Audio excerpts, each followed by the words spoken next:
ದೀಪ ಹಚ್ಚೋದ್ರಿಂದ ಒಳ್ಳೇದಾಗುತ್ತೆ. ಯಾವ ದೀಪ ಹಚ್ಚೋದ್ರಿಂದ ಒಳ್ಳೇದಾಗುತ್ತೆ ಅಂತಲೂ ಹೇಳ್ತಿದ್ದಾನೆ. ಆದರೆ ಬತ್ತಿ,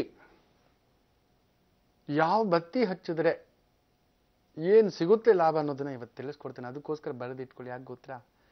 ನೀವೊಬ್ಬರೇ ಗೆಲ್ಲೋದಲ್ಲ, ಇನ್ನು 10 ಜನಕ್ಕೆ ತಿಳಿಸ್ಕೊಟ್ಟು ಆ 10 ಜನ ಗೆದ್ದು ಆ 10 ಜನ ನಿಮ್ಮನ್ನು ಹಾರೈಸ್ತಾರಲ್ವಾ, ಅಷ್ಟು ಸಾಕು ನನಗೆ. ನಿಮಗೆ ಇನ್ನಷ್ಟು ಒಳ್ಳೇದಾಗುತ್ತೆ.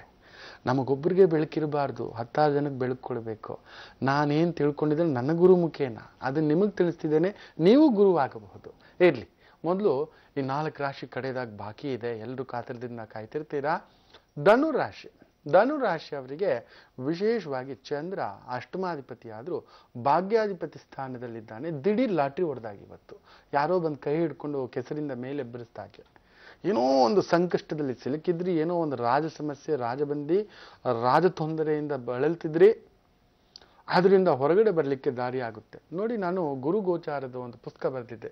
ತುಂಬ ದೊಡ್ಡ ದೊಡ್ಡ ರಾಜಕಾರಣಿಗಳೆಲ್ಲ ಅರೆಸ್ಟ್ ಆಗ್ತಾರೆ, ದೊಡ್ಡ ದೊಡ್ಡ ಕದಲಿಕೆಗಳಾಗುತ್ತೆ, ಅಲ್ಲೋಲ ಕಲ್ಲೋಲಗಳಾಗುತ್ತೆ, ಪೆಟ್ರೋಲ್ ಬೆಲೆ ಎಲ್ಲ ಹತ್ತುತ್ತೆ. ದಕ್ಷಿಣ ಭಾರತದಲ್ಲಂತೂ ರಾಜಕೀಯದಲ್ಲಿ ಬಹುದೊಡ್ಡ ಏರುಪೇರುಗಳು ನೀವು ನೋಡ್ತಿದ್ದೀರಾ. ತುಂಬ ದೊಡ್ಡ ದೊಡ್ಡ ರಾಜಕಾರಣಿಗಳನ್ನ ತಗೊಂಡೋಗಿ ಒಳಗಡೆ ಹಾಕ್ತಿದ್ರೆ ಅದಕ್ಕೆ ದೊಂಬಿ ಗಲಾಟೆಗಳು ಏನೇನೋ ಆಗ್ತಿದೆ. ತನಿಖಾ ಸಂಸ್ಥೆಗಳ ಮೇಲೆಯೇ ಗೂಬೆ ಕೋರಿಸ್ತಕ್ಕಂಥ ಒಂದು ಪ್ರಭಾವ, ಇದೆಲ್ಲವನ್ನ ನೋಡ್ತಿದ್ದೀರಾ. ಅದ್ರ ಬಗ್ಗೆ ಕೂಡ ಮುಂದಿನ ಸಂಚಿಕೆಗಳಲ್ಲಿ ಹೇಳ್ತೇನೆ, ಕಾದು ನೋಡಿ. ಧನುರಾಶಿ ಇವತ್ತು ಅಂತ ಒಂದು ರಾಜಕಾರ್ಯದಲ್ಲಿ ಎಂತಹ ಒಂದು ಸಮಸ್ಯೆ ಇದ್ರೂ ನಿಭಾಯಿಸ್ತಕ್ಕಂಥ ತಾಕತ್ತು, ಶಕ್ತಿ, ಸಾಮರ್ಥ್ಯ ನಿಮ್ಮದಾಗ್ತಕ್ಕಂಥದ್ದು. ಮಕರ ರಾಶಿ, ಮಕರ ಲಗ್ನ, ರಾಜ ತೊಂದರೆ.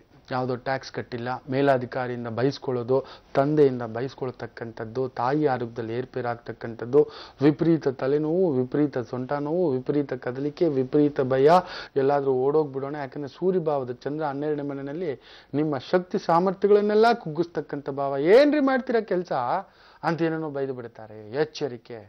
ಕುಂಭರಾಶಿ ವಿಜಯೋತ್ಸವ. ಎಂತಹದನ್ನು ಬೇಕಾದ್ರೂ ಸುಖ ಸ್ಥಾನದಲ್ಲಿ ಸೂರ್ಯ, ಲಾಭಸ್ಥಾನದಲ್ಲಿ ಅದೇ ಸೂರ್ಯಭಾವದಲ್ಲಿ ಚಂದ್ರ. ತುಂಬಾ ದೊಡ್ಡ ಕಾರ್ಯಗಳೇನಾದ್ರೂ ಇದ್ರೆ, ಪ್ರಾಜೆಕ್ಟ್ಗಳಿದ್ರೆ, ಯಾಕೋ ಅವ್ರು ಎಳಿತಿದ್ದಾರೆ, ಮಾತಾಡ್ತಿಲ್ಲ, ಅವ್ರದೇ ಏನೋ ಗತ್ತು, ಏನೋ ಒಂದು ದೊಡ್ಡ ಬಾಸ್ ಕೆಲವ್ರು ಇರ್ತಾರೆ, ತುಂಬಾ ದೊಡ್ಡ ಒಂದು ಇದ್ರ ತರ ಆಡ್ತಿರ್ತಾರೆ. ಇಂಥ ಒಂದು ನಕ್ಷತ್ರಗಳ ಪ್ರಭಾವ ಬಂದಾಗ ನೀವು ಎಂಥ ಸಾಮಾನ್ಯರಾದ್ರೂ ಕುತ್ಕೊಳ್ಳಿ, ಅವರು ನಿಮಗೆ ಶರಣಾಗ್ತಾರೆ. ಆಯ್ತು ಸರ್, ನೀವು ಹೇಳಿದಾಗ ಮಾಡ್ಕೊಂಡು ಹೋಗಿ, ನಿಮ್ಮ ಮಾತೇ ನಡೀಲಿ ಅಂತಕ್ಕಂಥ.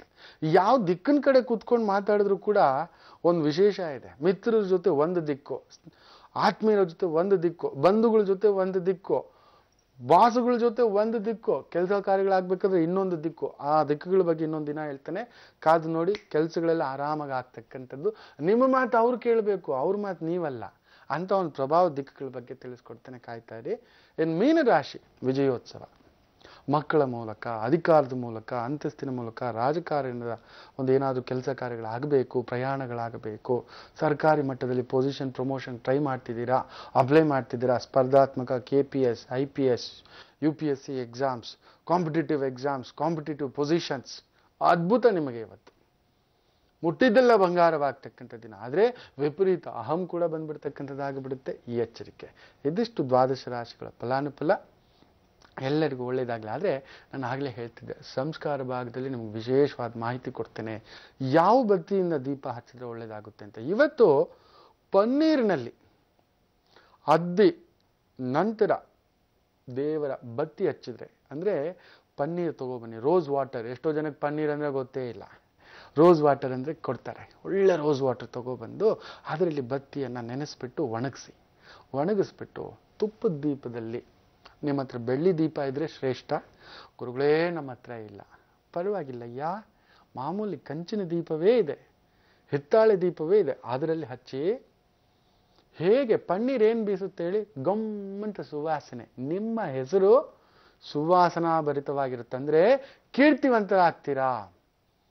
ಅವನಿಗೆ ಯಾರೂ ರೆಸ್ಪೆಕ್ಟ್ ಕೊಡ್ತಿಲ್ಲ. ಅಯ್ಯೋ ಏನೋ ಪ್ರಯೋಜನ ಇಲ್ಲ, ನಾ ಗರ್ಕ, ನಾ ಘಾಟ್ಕ, ನಾ ರಸೋಯಿಕ ಅಂತಿರ್ತಾವೆ ಕೆಲವ್ರನ್ನ. ದಂಡ ಪಿಂಡಪ್ಪ, ಅವನೇನೋ ಹೋಗ್ತಾನೆ, ದುಡಿತಾನೆ, ತರ್ತಾನೆ, ನನ್ನ ಯಜಮಾನನ ಕೇಳೋಕೆ ಪ್ರಯೋಜನ ಇಲ್ಲ. ನನ್ನ ಹೆಂಡ್ತಿನ ಬೇಡ ಬಿಡ್ರಿ, ಆ ಅಡಿಗೆ ಚೆನ್ನಾಗೇ ಇರೋಲ್ಲ, ಪಾಪ ಕಷ್ಟಪಟ್ಟು ಮಾಡಿರ್ತಾಳೆ. ಸೊ ಇಂಥ ಒಂದು ಕೀರ್ತಿ ಬೇಕು, ಹೆಸರು ಬೇಕು, ಪ್ರತಿಷ್ಠೆ ಬೇಕು, ಎಲ್ಲರೂ ನಿಮ್ಮನ್ನು ಗೌರವಿಸುವಂತ ಆಗಬೇಕು. ಸೊ ಆ ದೇವಿಗೆ ಆ ಒಂದು ಪನ್ನೀರಿನಿಂದ ಅದ್ದಿ ತೆಗೆದಂಥ ಬತ್ತಿಯಿಂದ ದೀಪ ಹಚ್ಚತಕ್ಕಂಥದ್ದು ಮಾಡಿ ತುಂಬಾ ತುಂಬಾ ಹೆಸರು ಕೀರ್ತಿ ಪ್ರತಿಷ್ಠೆ ನೆಮ್ಮದಾಗತಕ್ಕಂಥದ್ದು. ಹಾಗೆ ಇನ್ನೊಂದು ಸುವಾಸನೆ. ಪನ್ನೀರೆಲ್ಲ ಎಲ್ಲರೂ ಸಾಮಾನ್ಯವಾಗಿ ಇಟ್ಕೊಂಡಿರೋದಿಲ್ಲ. ಆ ಪನ್ನೀರ್ ಇಟ್ಕೋಬೇಕು ಅಂದ್ರೂ ಕೂಡ ಕಾಂಚಾಣವಿರಬೇಕು ಅಂತೇವೆ. ಕಾಂಚಾಣ ತಾನಾಗಿ ಹುಡುಕಿ ಬರುತ್ತೆ, ಸಿರಿವಂತಿಕೆ ಬರುತ್ತೆ, ಮಹಾಲಕ್ಷ್ಮಿ ಅಲ್ಲಿ ಸದಾ ನೆಲೆಸಿರ್ತಾಳೆ ಅನ್ನತಕ್ಕಂಥದ್ದು. ಅದು ಮಹಾಲಕ್ಷ್ಮಿಗೆ ಏನಾದರೂ ಪನ್ನೀರಿನಿಂದ ಅದ್ದಿ ತೆಗೆದಂಥ ಬತ್ತಿಯ ದೀಪ, ತುಪ್ಪದ ದೀಪ ಹಾಕಿ, ತುಪ್ಪ ಅಂದ್ರೆ ಇಷ್ಟ, ಹಚ್ಚಿಸ್ಬಿಟ್ಟು ಕುಂಕುಮಾರ್ಚನೆ ಮಾಡಿಬಿಟ್ಟು ಒಂದು 5 ಜನಕ್ಕೆ ಆ ಕುಂಕುಮ ಸ್ವರೂಪವಾಗಿರ್ತಕ್ಕಂಥ ನಾರಿಕೇಳವನ್ನ, ಮಹಾಲಕ್ಷ್ಮಿ ಸ್ವರೂಪವಾಗಿರ್ತಕ್ಕಂಥ ನಾರಿಕೇಳವನ್ನ ತಾಂಬೂಲದ ಸಮೇತ ಒಂದು 5 ಜನ ಇಲ್ಲ 6 ಜನ ಇಲ್ಲ 7 ಜನ ಹೆಣ್ಮಕ್ಳು ಕೊಡ್ತಾ ಬನ್ನಿ ಸುಮಂಗಲಿಯರಿಗೆ.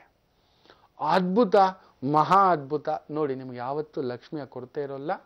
ಪ್ರತಿ ಶುಕ್ರವಾರ ಇಲ್ಲ ಪೌರ್ಣಿಮೆಗಳನ್ನು ಮಾಡ್ತಾ ಬಂದು ನೋಡಿ, ಒಂದು ಅದ್ಭುತ ನಡೀತಕ್ಕಂಥದ್ದು. ಸೊ ಇನ್ನು ಮೇಲೆ ಪನ್ನೀರಿನ ಬತ್ತಿಯನ್ನ ದೀಪದಲ್ಲಿ ಹಚ್ತೀರ ಅಂತ ಅನ್ಕೋತೇನೆ. ನಿಮ್ಮ ಮನೆಯಲ್ಲೂ ಸಿರಿ ಸದಾ ನೆಲೆಸಿರ್ತಾಳೆ ಅಂತ ಆಶೀರ್ವಾದಿಸುತ್ತಾ ಎಲ್ಲರಿಗೂ ಒಳ್ಳೇದಾಗಲಿ. ಮತ್ತೆ ನಾವು ಓಂಕಾರ ಕಾರ್ಯಕ್ರಮದಲ್ಲಿ ನಾಳೆ ಬೆಳಿಗ್ಗೆ 9 ರಿಂದ 10 ಗಂಟೆಗೆ ಭೇಟಿಯಾಗೋಣ. ಎಲ್ಲರಿಗೂ ಶುಭವಾಗಲಿ.